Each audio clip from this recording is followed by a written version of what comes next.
నమస్తే అన్న. ప్రస్తుతానికి పార్లమెంటు ఎలక్షన్లలో ప్రచారం అనేది ముమ్మరంగా సాగుతుంది. ఇక్కడ ఏ విధంగా ఉండబోతుంది? తెలంగాణలోనే పార్లమెంట్ ఎలక్షన్లో మొన్న ఎలక్షన్లో 1.8%తోనే మనం ఒక 16-17 ఎమ్మెల్యేలు కూడా కోల్పోవడం జరిగింది.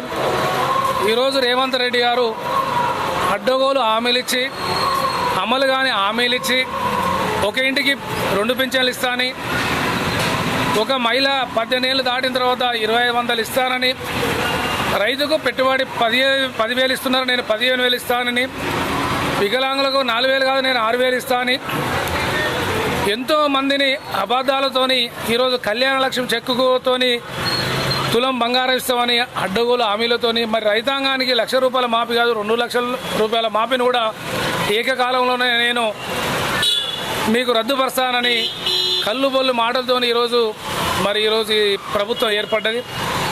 అతి తొందరలోనే ఇంత తొందరగా ఈ ప్రభుత్వం పైన 100 రోజులనే ఇంత వ్యతిరేకత ఏర్పడ్డదంటే మరి తెలంగాణ రాష్ట్ర ప్రజలందరూ కూడా చూస్తూ ఉన్నారు. మరి ఈనాడు వర్షాకాలంలో ఎట్లయితే పంటలు మరి చెర్లన్నీ మరి మత్తాలతోని పర్వాలు ఇస్తాయో, మరి ఈనాడు ఎండాకాలంలో అదే పరిస్థితులు ఉన్నాయి. ఇవాళ గొడ్లకు, బర్రెలకు, మానవులకు కూడా మరి ఇళ్లలో కూడా మిషన్ భగీరథ నీళ్ళే కావచ్చు, మరి చెర్లలో పశువులకు నీళ్ళు కావచ్చు, పంటలు ఎండిపోవడం కావచ్చు, ఇవన్నీ కూడా చూస్తూ ఉన్నాం. వాళ్ళ అసమర్థ పాలనతోని ఒక కక్షపూరితమైన రాజకీయం చేస్తున్నారు తప్ప మరి ప్రభుత్వ పాలన నడతలేదు, మరి స్కీములు నడతలేవు. మరి ఒక మహిళా తల్లులందరూ కూడా మరి డెలివరీ అయితే ప్రభుత్వ హాస్పిటల్ తీసుకుపోయి డెలివరీ అయిన తర్వాత ఒక బాబు పుడితే 12,000, పాప పుడితే 13,000 ఇచ్చి కేసీఆర్ కిట్ ఇచ్చి 108 ద్వారా ఇంటికి పంపిన ఘనత ఉండేది. మరి ఇవన్నీ పట్టించుకోకుండా హాస్పిటల్లో కరెంటు కూడా లేక మరి ఆ తల్లులు కూడా ఎంతో ఇబ్బంది పడుతూ ఉన్నారు. ఇలా ఎస్సీ హాస్టల్లో చూస్తూ ఉన్నాం, బీసీ హాస్టల్లో చూస్తున్నాం, మైనార్టీ హాస్టల్లో చూస్తూ ఉన్నాం.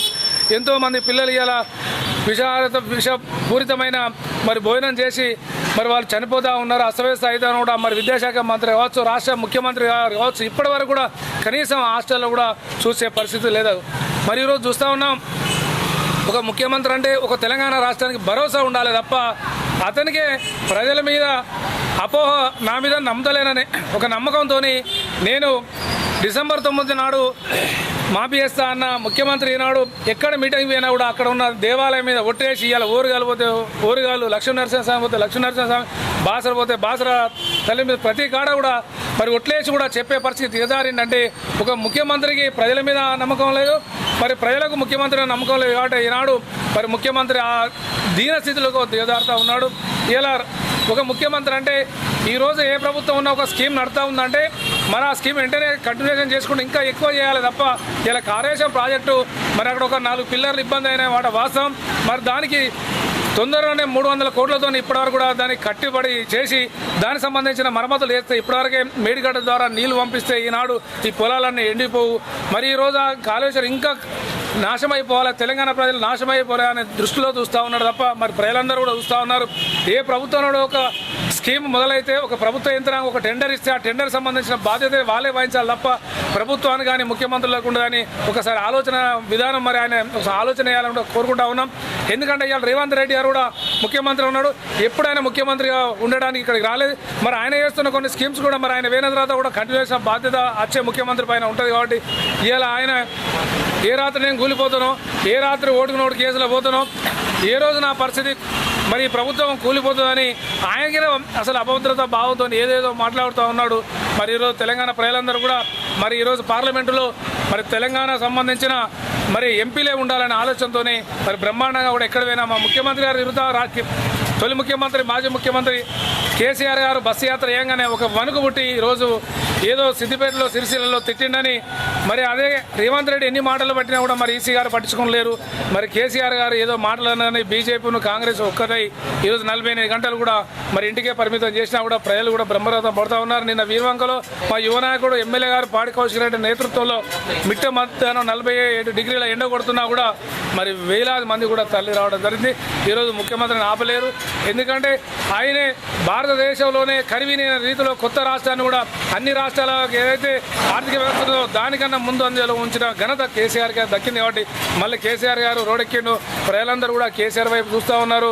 మరి మేము పార్లమెంటులో ఇక్కడున్న ఎంపీలను పంపాల్సిన బాధ్యత ఉన్నది. మన తెలంగాణ సంబంధించిన ఎంపీలను గెలిపిస్తేనే మనకు పూర్వ వైభవం ఉంటుంది. ఈరోజు మేధావైనటువంటి వినోద్ కుమార్ కూడా గెలిపించుకోవాల్సిన బాధ్యత మనందరిపైన ఉన్నది. ఎందుకంటే గతంలో క్రికెట్ మంది లేనప్పుడు మరి కేసీఆర్ గారికి వెన్నంటుండి మరి పార్లమెంట్లో గెలవిపించిన తెలంగాణ బాధ వినిపించిన వ్యక్తి ఎవరంటే వినోద్ కుమార్ గారు. ఈనాడు బండి సంజయ్ గారు నువ్వు ఒక పార్లమెంట్ అయిన తర్వాత నువ్వు ఒక రాష్ట్ర అధ్యక్షుడు అయిన తర్వాత ఈ తెలంగాణ రాష్ట్రానికే కాకుండా నువ్వు పార్లమెంటుకు ఏమైనా నిధులు తీసుకొచ్చినావా ఒక్కసారి నువ్వు ఒక్కసారి ఆలోచన చేయమని కోరుతా ఉన్నాం. ఈ హుజరాబాద్ కాన్స్టిట్యూన్సీలో కనీసం తట్టిన మట్టి పోయలేదు. నువ్వు ఇవాళ కేసీఆర్ ఇచ్చిన రాష్ట్రానికి నువ్వు పార్టీ అధ్యక్షుడు అయిన తప్ప నీకు అదరకు పార్టీ ఇవాళ నువ్వు ఆ పదవి అనుభవిస్తానంటే కేసీఆర్ పుణ్యాన్ని తప్ప వేరే ఏం లేదు. నువ్వు మాటలతోనే కల్లుబల్లు మాటలతోనే దేవుని మాటలతో చెప్పి ఏదో తలవాల మాటలు చెప్పి మేమందరం కూడా హిందువులం, మేము కూడా హనుమాన్ టెంపుల్ పోతాం, లక్ష్మీనరసింహ చదువుతాం, ఇల్లంతకుండా టెంపుల్ పోతాం. మొన్న ఇల్లంతకుండా మరి తలవాలప్పుడు కనీసం నువ్వు ఎంపీ అయి కూడా రాలేదు. నువ్వు ఒక ప్రభుత్వంలో ఉన్నావు, నువ్వు ఎంపీగా మరి కేంద్ర రాష్ట్ర ప్రభుత్వాల తరఫున కనీసం నువ్వు 10 లక్షల నిధులు ఇవ్వలేదు తప్ప నువ్వు ఈరోజు మాట్లాడుతా ఉన్నావు. ఇలా జమ్మికుంట మున్సిపల్ పరిధిలో 30 వార్డులలో కూడా బ్రహ్మాండంగా మా గౌరవ పార్టీ అధ్యక్షుడు కావచ్చు, వార్డు అధ్యక్షులు కావచ్చు, మా మాజీ చైర్మన్ రామచంద్ర కావచ్చు, మా పార్టీ నాయకులు, మా వార్డు అధ్యక్షులు అందరూ కూడా 30 వార్డులలో కూడా బ్రహ్మాండంగా కూడా ప్రచారం చేస్తూ ఉన్నాం. మేము ఇంటికి పోయినప్పుడు కూడా బిడ్డ మేము కొన్ని తప్పులు చేసినాం, ఈసారి అట్లాంటి తప్పు చేయం, ఖచ్చితంగా కేసీఆర్ గారికి ఓటేస్తామని చెప్తున్నారు. కాబట్టి మరి మీడియా పరంగా జమ్మికుంట మున్సిపల్ ప్రజలకు మననే బ్రహ్మాండంగా కూడా లీడ్ ఇచ్చారు. ఇంకా కూడా దానికన్నా ఎక్కువ రెట్టింపు లీడ్ ఇవ్వాలని కోరుకున్నా. జై హింద్, జై తెలంగాణ. కాంగ్రెస్ పార్టీ 6 గ్యారెంటీలతోనే ఈరోజు మేము ప్రభుత్వాన్ని స్థాపించినామని చెప్తుంది. ఈ 6 గ్యారెంటీలు అనేవి పార్లమెంట్ ఎలక్షన్లలో ఏ విధంగా చూపెట్టబోతున్నాయి? ప్రభుత్వం అధికారంలోకి అసలు కేవలం 6 గ్యారెంటీల పేరుతో ప్రజలను మోసం చేసి ప్రభుత్వం ఏర్పరచుకున్నారు. మరి 6 గ్యారెంటీలు కాదు, ఇప్పటి పరిస్థితులలో వారు ఒక గ్యారెంటీ అనే పేరు చెప్పి అప్పుడు నమ్మించి జనాన్ని ఓట్లు దండుకున్నారు తప్ప వాళ్ళ అభివృద్ధి అనేది మర్చిపోయినారు. వాళ్ళ పదవులు కాపాడుకోవాలి, ఈ ప్రభుత్వాన్ని 4 ఏళ్ళు 5 ఏళ్ళు నిలుపుకోవాలనుకుంటారు. కానీ అది సాగదు. ప్రజలంతా కూడా గమనించాలి.